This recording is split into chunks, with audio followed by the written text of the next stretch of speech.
After months of funding their dream property, I got a text from my brother. "We're moving forward without you. This is family only." I didn't respond. I called my lawyer, notarized my withdrawal from the deal, and requested a freeze on the joint business line. By dawn, my inbox was full of legal threats and one message from my mom. "You're tearing this family apart." I smiled and replied, "It didn't even make sense." I read it 3 times, waiting for my brain to fill in some missing context, something that would make it not sound like a knife in the back.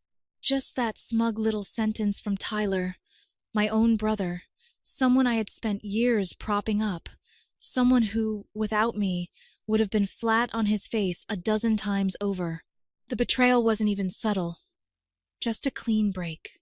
After 7 months of pouring money, time, and energy into our dream property, he decided I was no longer part of the dream. And that family line, that one hit different. It was like being thrown out of your own house while someone else stood at the door telling you it was for members only. What made it worse was that I could still hear his voice in my head, pitching the whole idea to me in the first place, the retreat center in upstate New York. Rustic cabins, creative workshops, guided hikes, a place for healing, he'd said, where we could build something together. He even called it our legacy. Now, suddenly, he was moving on without me. I didn't respond. I didn't call. I just sat still for a few minutes, then picked up the phone, not to call Tyler, but my lawyer. Within 2 hours, I had a notarized withdrawal from the property deal. By midnight, I had filed to freeze the joint business line we'd been using to fund operations. That line existed because of my credit, my money. I started that LLC back when Tyler couldn't even open a checking account without overdrafting it. He didn't see it coming. The next morning, when he tried to use the card for a bulk materials order, it was declined. And suddenly, the guy who didn't have time to call me when he kicked me out of our own project was blowing up my phone. I didn't answer. I just watched the voicemails pile up. By noon, the panic had escalated into emails from some lawyer named Brent, full of vague threats and dramatic demands to restore access. Tyler must have told him a very curated version of the truth because Brent seemed to think I was just some jealous investor with a grudge. I didn't even reply. Let them waste their retainer. Then came Mom. She started with guilt, then nostalgia, then tears. "This isn't like you," she wrote. "You're tearing this family apart." I didn't even get mad. I just replied, "No, Mom. I'm just finally walking away from the fire." She didn't answer that one. It was always the same pattern. Tyler would screw something up. I'd clean it up. And somehow I'd be the one people were mad at. Like when he dropped out of college and tried to flip used electronics online, then lost everything in 6 months. I paid off 42 grand of his debt. Not once did he say thank you.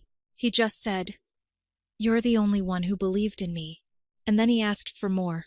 When he couldn't get a mortgage, I co-signed. That house he brags about online, the one with the backyard fire pit and the detached garage where he runs his little business, he only got it because I pushed $1,200 into his lap and told him not to screw it up. He did anyway, just not in the way I expected. He thought he could cut me out and I'd roll over, that I'd swallow the betrayal and come crawling back just to keep the peace. What he didn't get, what none of them ever got, was that peace isn't built on keeping toxic people comfortable. It's built on finally walking away from the chaos they create. And I wasn't done yet. Freezing the account was just step 1. The rest was going to hit a lot harder. Tyler didn't take the silence well. He thought I was brooding, that I just needed time to cool off. What he didn't understand, what he never understood, was that silence for me wasn't hesitation. It was calculation. By the second day, the voicemails were unhinged. He went from pretending to be concerned to outright threatening me. "You're blowing this up for no reason. You want to lose everything too? Keep going." I didn't answer. I saved the message. I was going to make sure every word was documented. Then came the emails. At first, all business. "Please reinstate the joint account immediately to prevent delays." Then came the guilt. "You've left us hanging, man. This isn't just about you." And when I didn't reply, the manipulation kicked in. I told Mom. She's devastated. You should call her. Instead, I called the supplier. I let them know I was no longer attached to the business. I told them Tyler was acting without authorization and to be cautious about extending any more credit. They weren't surprised. He had already missed one payment and was trying to delay the next. I removed my guarantee. That door slammed shut. The next morning, he tried to place a large materials order, and his card was declined. He found out about the freeze the hard way. I know because he sent me one message. Just one, in all caps. What did you do? I didn't respond. I was busy taking back everything with my name on it. The domain for our business, I owned it. The hosting, also me. The SEO contract, the photography rights, even the booking software we had integrated into the retreat's website. It all ran through accounts I had created and paid for. I waited until he started promoting the summer opening before I pulled it offline. The website went dark without warning, and then I redirected the domain to a blank page with a single line. Under legal dispute, check back never. He must have nearly choked when he saw that. I got calls from a few mutual acquaintances, people who had no idea what was happening and assumed I was pulling some kind of stunt. One even told me Tyler said I had abandoned the project because I couldn't handle the pressure. I let him talk. Let them all talk. The real pressure hadn't even started yet. That night, Mom showed up. I didn't answer the door. She stood outside my building for 15 minutes, buzzing the intercom, calling my phone, then slipping a folded note into my mailbox. I watched from my kitchen window as she drove off. I didn't read the note. I didn't need to. It was always the same. Somehow Tyler would be the one who tried to make peace, and I'd be the one holding a grudge. The thing is, I wasn't angry anymore. I was clear. I was done cleaning up after people who dragged their mess into my life and expected me to say thank you for the privilege. I wasn't trying to destroy Tyler. I was just removing myself from the structure he built on my back. And he still didn't get it. He tried to file for a business development grant using our old LLC credentials. Credentials that no longer existed because I had formally deactivated the company 2 days earlier. He didn't know that yet. The grant application bounced. The agency flagged it for a mismatch in tax IDs and contacted the state for verification. Within 24 hours, he was locked out of 2 accounts. One for his business insurance, the other for the merchant processor we used. They both required verification from both registered owners, and I was no longer one of them. He texted again. Just one word this time. Seriously? Yeah, seriously. And we were just getting started. By Friday, I knew the panic had officially set in. Tyler had always been slippery, smooth-talking, good at playing calm, even when everything was falling apart. But I could tell he was unraveling. The signs were everywhere. Misspelled texts, rapid-fire voicemails, desperate emails with subject lines like, "Let's talk this out," and "You're taking this too far." The thing is, I hadn't done anything rash. I hadn't gone scorched earth. I hadn't posted online, or called in favors, or aired our drama in public. All I'd done was remove what I built from under his feet. Quietly, cleanly, legally. And now he was flailing. That afternoon, he showed up in person at my office. I saw him through the security feed, standing in the lobby with his hands in his pockets, trying to look composed. My assistant buzzed me and said, "Your brother's downstairs, says it's important." I told her to ask him to leave. She did. He waited exactly 6 minutes, then left without a word. I didn't need to see him.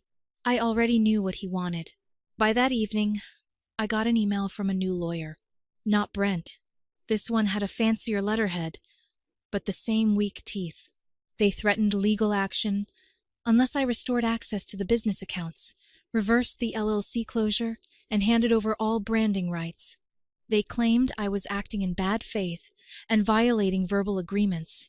My attorney sent a single sentence in response. Our client is under no legal or financial obligation to subsidize mismanagement and entitlement.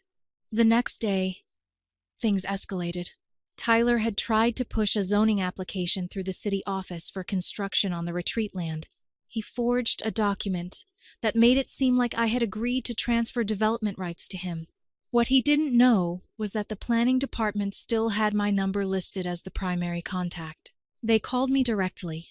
I asked them to forward the application, reviewed it, and then submitted a formal fraud notification along with my rescind letter and proof of my withdrawal. The application was flagged for investigation and held indefinitely. So much for moving forward without me. By Sunday, the whispers started. Family members I hadn't heard from in months suddenly felt the urge to check in. My aunt wanted to know why I was being so cold. A cousin sent a cryptic message. "He's not perfect, but he's your brother."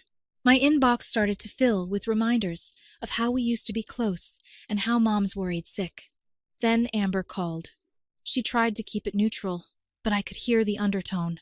"He's not in a good place, Matt. You know, he's got a lot tied up in this." I didn't respond at first. She waited. Then she said, "I just think you should talk to him. That's all. You two built something incredible together. Don't throw it away." And there it was, that same old line, that I was breaking something we both created.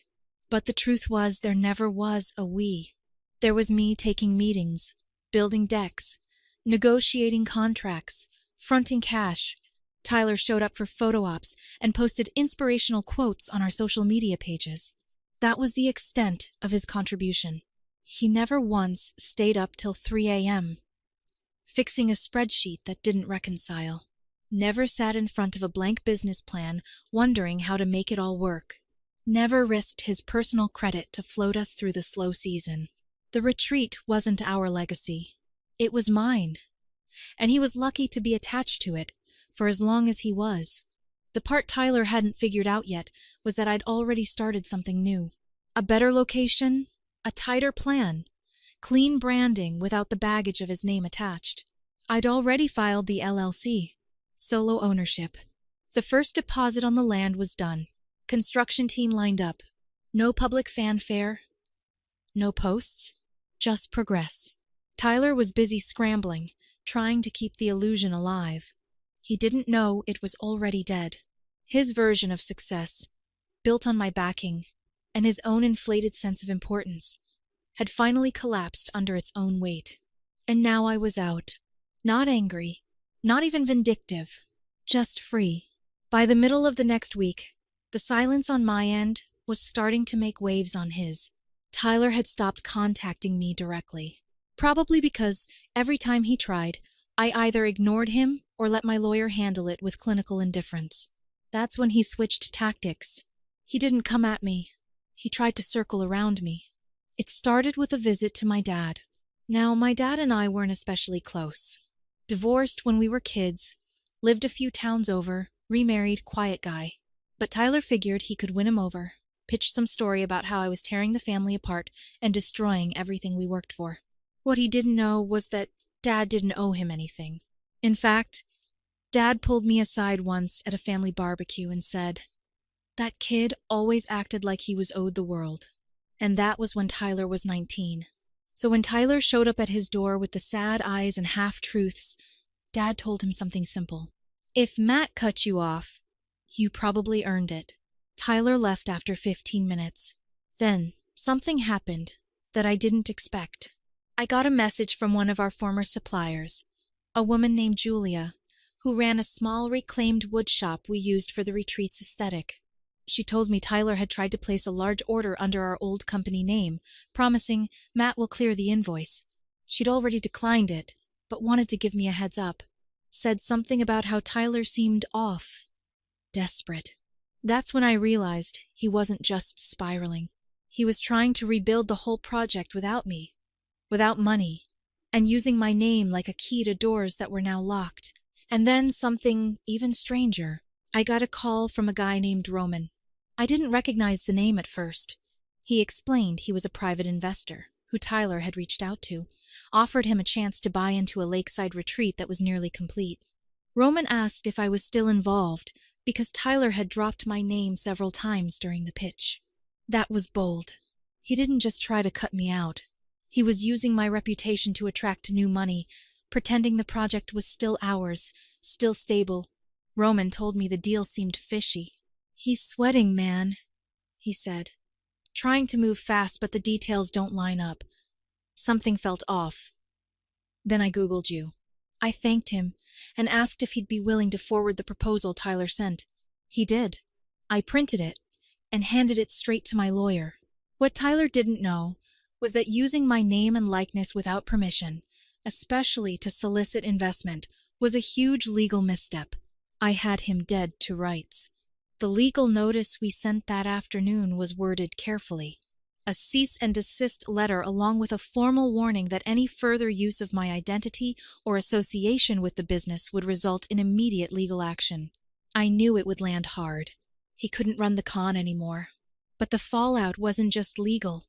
That same night, Mom called. This time, she didn't cry. She didn't beg. She just said, "He's in trouble.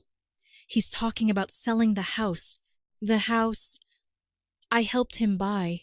Apparently, he tried to refinance and couldn't qualify. He was running out of options. Investors were backing off. The website was gone. The retreat was no longer on the map.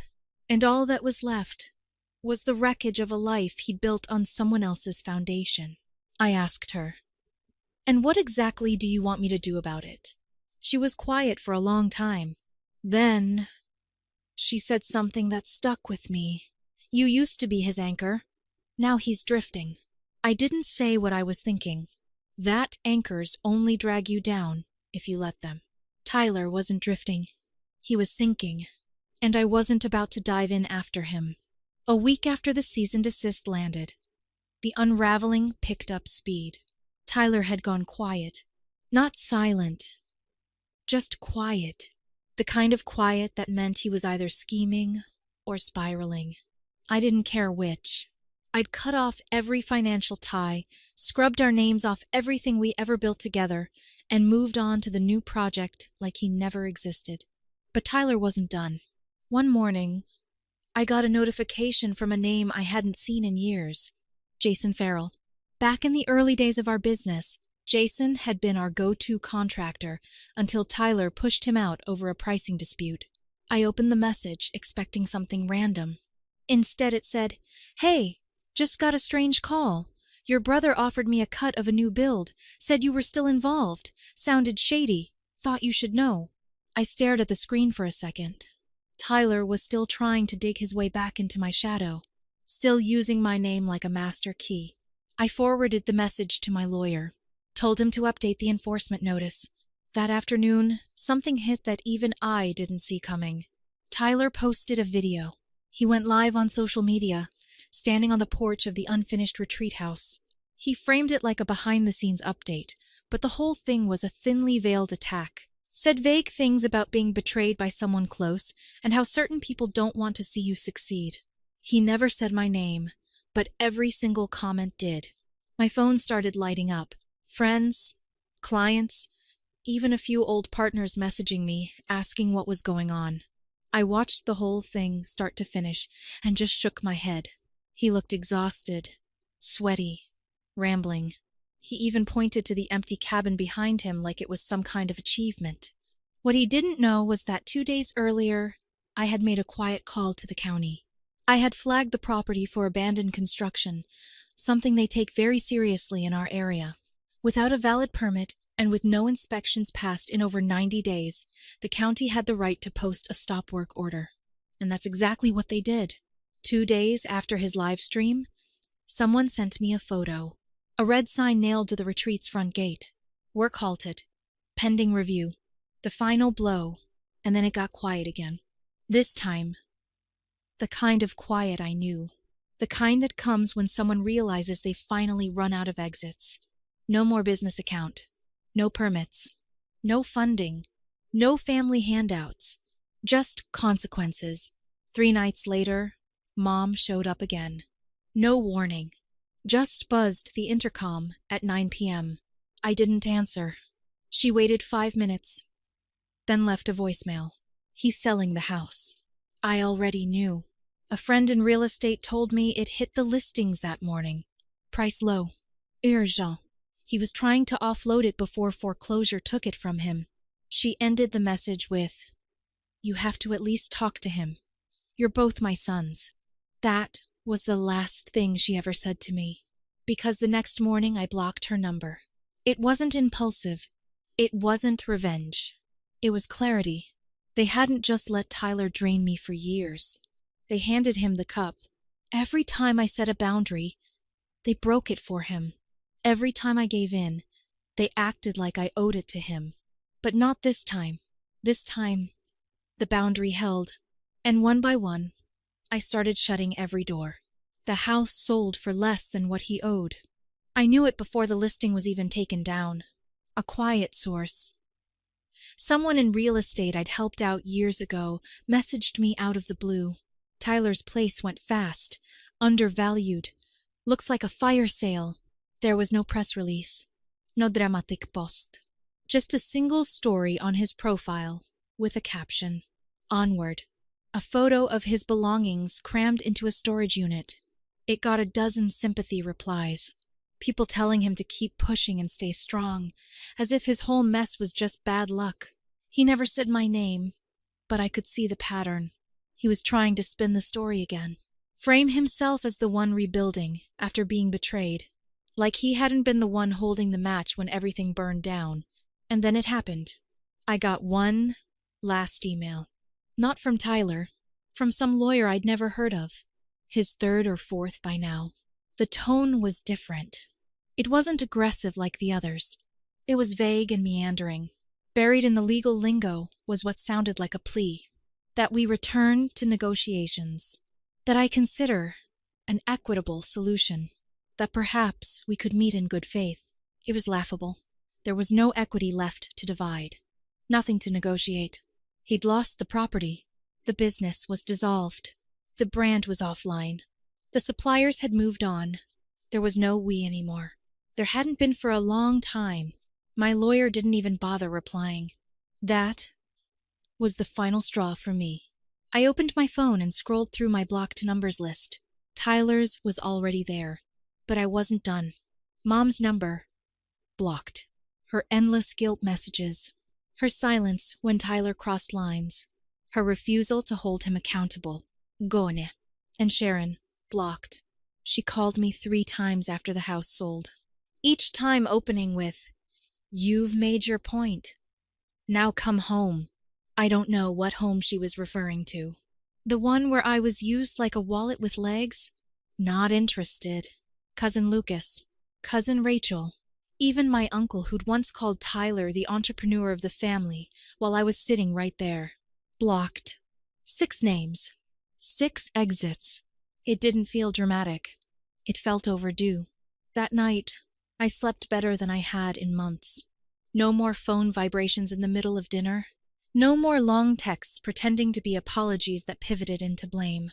No more strings to untangle. I was finally out. A few weeks later, I got a call from the builder at my new property. The second cabin was ahead of schedule. The trails were cut. The deck overlooking the water was finished. And they just installed the wood-burning stove I'd wanted from day one. I drove up 2 days later to see it in person. The air was cold and quiet. The sun low. The lake perfectly still. And for the first time in years, my name was the only one on the deed. No drama. No interference. No one leeching off the dream. Just me standing on land I owned.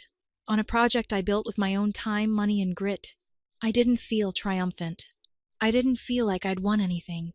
I just felt done. Tyler's still out there somewhere. Last I heard, he was renting a 1-bedroom in a city he used to mock for being too slow. He tried starting another side hustle. Selling refurbished patio furniture. Posted some grainy video about turning pain into purpose. A few people liked it. A few left comments. I didn't watch the whole thing. I don't hate him. I just don't know him anymore. He had a dozen chances to do right. To partner honestly. To respect what I gave. And every single time, he chose himself. That's not family. That's just someone using the word to keep their foot in the door. Now the door is closed. And it's going to stay that way. It's been exactly 6 months since I blocked them. No unblocks. No sleep-ups. No curiosity late at night that made me scroll through their profiles. Just quiet. The new retreat is fully booked for the season. 3 cabins, a main lodge, and a staff of 5, every one of them hand-picked. People who show up, do the work, and don't try to take more than they give. I didn't build it to prove a point. I built it because I finally had the space to do something without constantly managing someone else's damage. A few weeks ago, I got a letter forwarded to my new business address. No return address. Handwritten. I recognized the scrawl immediately. It was from Tyler. I didn't open it. I burned it in the fire pit behind the main lodge. Not out of spite. Out of peace. Some bridges don't need walking. They need leaving. And I've already walked far enough. Walked far enough. Walked far enough. Walked far